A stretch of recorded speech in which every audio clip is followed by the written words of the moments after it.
కరివేపాకు చికెన్ ఎప్పుడైనా ట్రై చేశారా? చాలా టేస్టీగా ఉంటుంది. ఇంకా హెల్తీ కూడాను. అందుకోసం ముందుగా చికెన్‌ని శుభ్రంగా వాష్ చేసుకోవాలి. తర్వాత లేత కరివేపాకు తీసుకోవాలి. కరివేపాకు వలన ఎన్ని ఉపయోగాలు ఉన్నాయో చెప్పక్కర్లేదు. జుట్టుకి చాలా మంచిది. ఇది తక్కువ క్వాంటిటీలో తీసుకున్న మనకి ఐరన్ అనేది బాగా పడుతుంది. పీచు పదార్థం ఎక్కువగా ఉంటుంది. కరివేపాకు ఆయిల్ మన జుట్టుకు కూడా చాలా మంచిది. రెగ్యులర్‌గా కరివేపాకుని తింటే జుట్టు అనేది ఇది తెల్లబడకుండా ఉంటుంది తక్కువ ఏజ్‌లోనే. అలాగే కొత్తగా తేలిన అధ్యయనం ఏంటంటే కరివేపాకు మీద రోజు పడగడుపున 10 కరివేపాకు ఆకులు నమిలి వాటర్ తాగితే షుగర్ అనేది కంట్రోల్లో ఉంటుందంట. అంతేకాకుండా కొలెస్ట్రాల్ తగ్గుతుందంట. షుగర్ లేని వాళ్ళకి షుగర్ వచ్చే అవకాశాలు అయితే తక్కువ అని చెప్పేసి కొత్తగా అధ్యయనంలో తేలిందంట. సో ఈ కర్రీ చేయడానికి స్టవ్ వెలిగించి కడాయి పెట్టుకుని ఆయిల్ వేసి హీట్ ఎక్కాక చికెన్ వేయాలి. చికెన్లో ఉన్న వాటర్ అంతా ఎగిరిపోవాలి ముందు. తర్వాత సాల్ట్ వేసుకోవాలి. తర్వాత రుచికి తగ్గట్టు కారం వేసుకోవాలి. తర్వాత మసాలా వేసుకోవాలి. అల్లం వెల్లుల్లి ధనియాలు లవంగం చెక్క ఇవన్నీ ఉంటాయి కదా, ఏవైతే మసాలా దినుసులు ఉన్నాయో మీరు అలవాటుగా వేసుకుంటారో అటువంటివి వేసుకోవాలి. వేసుకున్న తర్వాత దీన్ని బాగా మసాలా అంతా ఫ్రై అవ్వనివ్వాలి. తర్వాత కొద్దిగా అంటే కొద్దిగా వాటర్ యాడ్ చేయాలి. చికెన్లో ఉన్న వాటర్తోనే చికెన్ ఉడికిపోతుంది మామూలుగా. అలా కాకుండా ఆయిల్ కొద్దిగా వేసుకున్నాం కాబట్టి కొంచెం మాడు అనేది అంటకుండా కొన్ని వాటర్ అయితే వేసుకుంటే పచ్చివాసన లేకుండా ఉంటుంది. ఇంకా దించేస్తాం, ఆల్మోస్ట్ కర్రీ ఉడికిపోయింది అన్నప్పుడు మనం దీనిలో కరివేపాకు యాడ్ చేసుకోవాలి. ముందుగానే కరివేపాకు వేసేసుకుంటే కరివేపాకు త్వరగా వేగిపోతుంది కాబట్టి ఊరికే మాడిపోతుంది.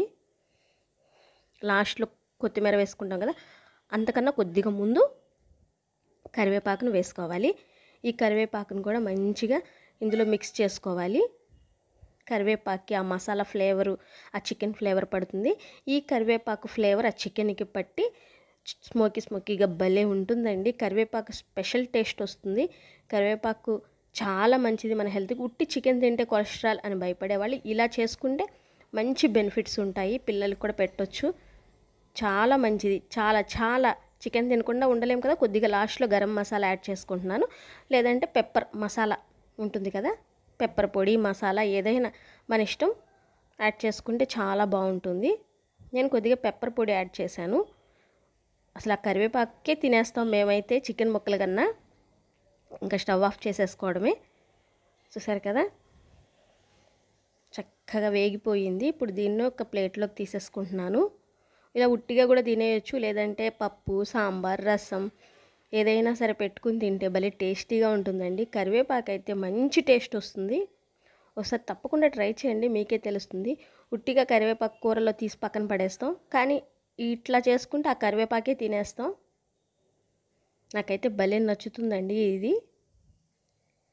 మా ఇంట్లో అందరు ఇలా చేస్తే కరివేపాకు మాత్రం పారేయరు, ముందు కరివేపాకే తినేస్తారు. కరివేపాకు కూడా మంచిగా క్రిస్పీగా భలే ఉంటుంది. తింటాకి చూడటానికి ఇలా ఉంది కానీ చాలా బాగుంటుంది. అసలు కరివేపాకు ఫ్లేవరే తెలియదు, ఉట్టి మసాలా ఫ్లేవరే తెలుస్తుంది. చూసారు కదా, చక్కగా నలిగిపోతుంది. ఇలా ఉండాలి, మరీ మాడకూడదు. మరీ మాడినా బాగోదు. పీస్ కూడా చక్కగా ఉడికిపోయింది. చూసారు కదా, ఫ్రై అయిపోయింది. చాలా బాగుంటుంది.